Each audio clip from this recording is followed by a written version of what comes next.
नमस्कार। स्वागत है आपका मेरे YouTube चैनल पर। मैं पंडित अंशी शर्मा। आज का मेरा विषय है पर्वतों की श्रेणियों के बारे में हम बात कर रहे थे। उसी क्रम को आगे बढ़ाते हुए शुक्र पर्वत के बारे में आज हम बात करेंगे।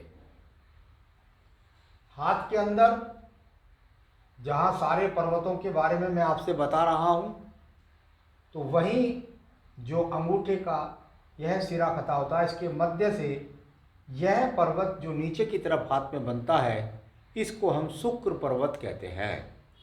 शुक्र पर्वत का आपके जीवन में उठा होना, संभाव का होना, दबा हुआ होना, किस किस बात का आपके जीवन में प्रभाव डालता है, यह मैं आपको क्रम से बताने का प्रयास करता हूँ।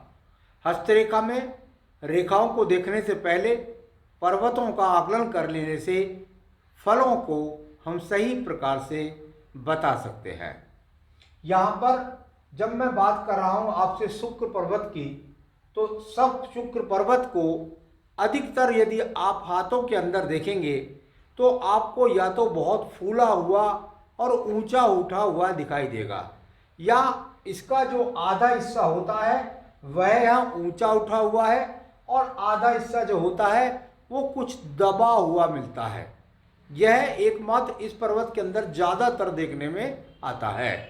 यदि यह पर्वत पूरी तरीके से उठा हुआ है, उठा हुआ का मतलब जब मैं बात करता हूँ तो इसके अंदर पर्वत में एक सामान्य किस्म की प्रवृत्ति इस पर्वत की होती है, उठे हुए होने की, यानी ये अपने आप ही सामान्य रूप से उठा हुआ होता है। लेकिन किसी किसी व्यक्ति का पर्वत जरा भी ढलवा नहीं होता, यानी यहाँ से यदि उठा हुआ है तो वो यहाँ से यहाँ तक पूरा का पूरा ही एक बॉल की तरह से फूला हुआ होता है। ऐसा व्यक्ति के जीवन के अंतर्गत यदि पूरा का पूरा शुक्र पर्वत फूला हुआ है तो उसका मंगल तक भी फूला हुआ ही चला जाता है, प्रथम मंगल तक भी फूला चला जाता है। तो ऐसा पर्वत जब आपके पास होता है तो आपको अपनी शिक्षा के प्रति गर्व होता है। मैं कुछ हूँ, मेरे पास कुछ ज्ञान है, मेरे से आगे बढ़कर कोई व्यक्ति नहीं है, यानी अपने आप में बहुत घमंड होता है उसे अपनी संपन्नता का, ऐश्वर्यता का या अन्य चीज़ों का। यहाँ पर ऐसे व्यक्ति के पास ऐश्वर्य की कमी नहीं होती, लेकिन वह अपनी ऐश्वर्य यानी उसके पास सुख सुविधा होती है, लेकिन सुख सुविधाओं को उसे बहुत घमंड होता है। ऐसा व्यक्ति एक क्षण भी नहीं लगाता दूसरे का अपमान करने में। तो ये उसके पास ऐश्वर्य है, और ऐश्वर्य जो है वो इस प्रकार का है कि उसको वो फैलाना चाहता है, समाज में बताना चाहता है कि मैं अपने आप में कुछ व्यक्ति हूँ। तीसरा, ऐसा व्यक्ति के विवाह की बात आती है। जब जब आपका शुक्र पर्वत ऊंचा होता है तो ऐसे व्यक्ति के जीवन के अंतर्गत फूला हुआ नजर आए तो ऐसा व्यक्ति सौंदर्य के प्रति आकर्षित रहता है। यानी विवाह वाली नारी के साथ साथ अगर मैं कहूँ कि इसके अन्य महिलाओं से भी संबंध होते हैं तो इसमें भी कोई अतिशयोक्ति नहीं होगी। यानी ये अपने आप में भोग विलास काम इन चीज़ों की तरफ इस व्यक्ति की प्रवृत्ति अधिक होती है और इनके प्रति आकर्षित भी रहता है और भोग भी करता है। यहाँ पर संतान की बात आती है। संतान उत्पत्ति कारक व्यक्ति है, जीवन के अंदर संतान इसके पास होती है, और संतान का जो कहते हैं भाई सुख सहयोग तो अलग बात हो गई, लेकिन भाई हाँ ठीक है, मेरे पास ये कहने के लिए शब्द है कि भाई मैं संतानहीन नहीं हूँ। यहाँ पर चरित्र की बात बताई तो मैंने आपको बता दिया कि इसका जो चरित्र है वह अपने आप में अडिग नहीं होता, यानी एक तरह से डगमगा जाता है व्यक्ति।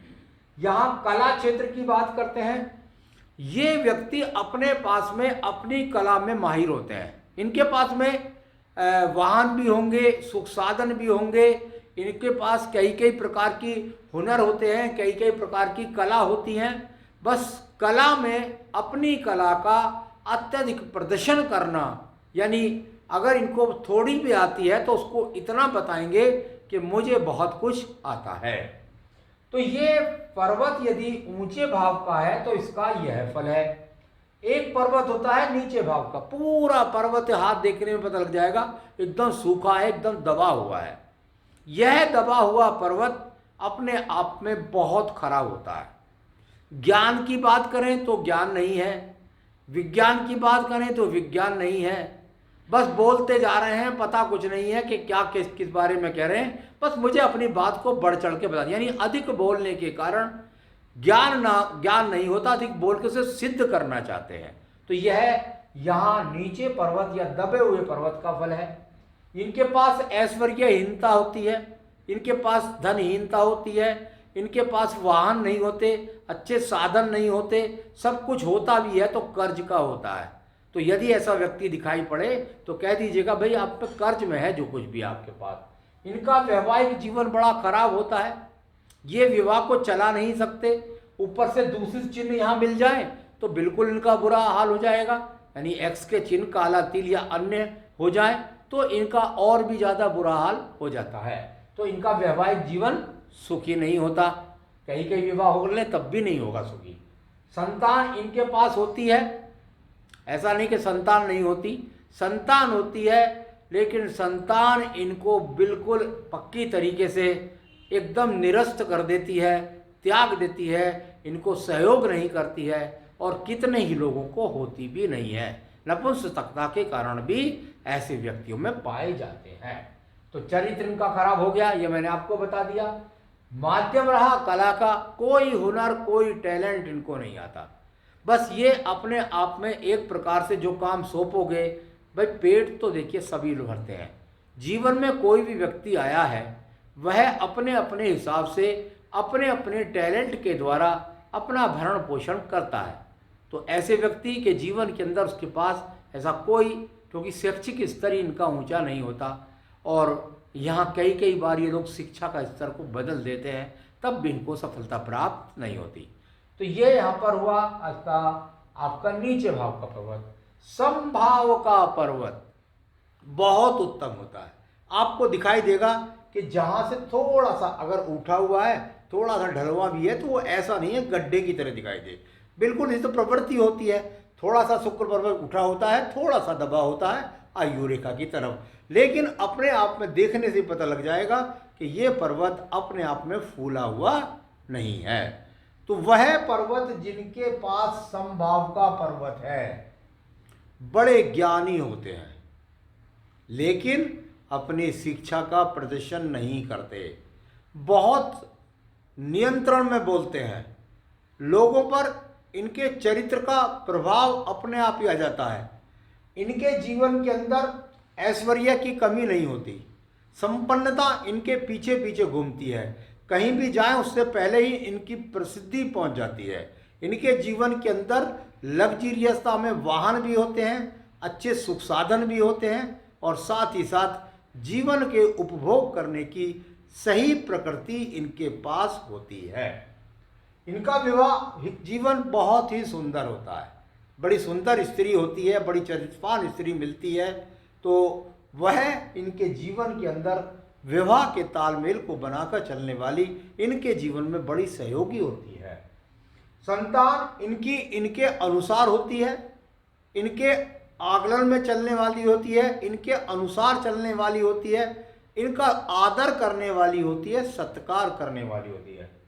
चरित्र इन लोगों का बहुत मजबूत होता है, यह कहीं पर भी किसी की भी प्रलोभन से अपने चरित्र को कभी नहीं डगमगाते। तो इनका चरित्र भी बहुत अच्छा होता है, ये लोग अपने आप में बड़े संयमित तरीके से अपना जीवन संचालित करते हैं।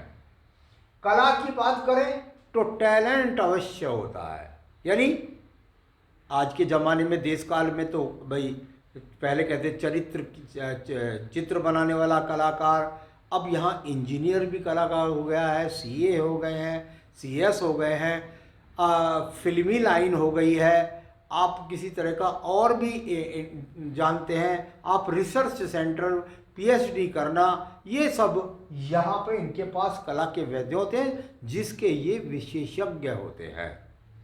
तो आज मैंने आपको बताया कि शुक्र पर्वत के अंदर ऊंचा भाव, नीचा भाव, समभाव, इनका आपके जीवन में किस प्रकार से परिणाम होता है। आगे भी अन्य विषयों को लेकर मैं समय समय पर आपको अवगत कराता रहूं, तो मेरे साथ जुड़े रहिए। नमस्कार।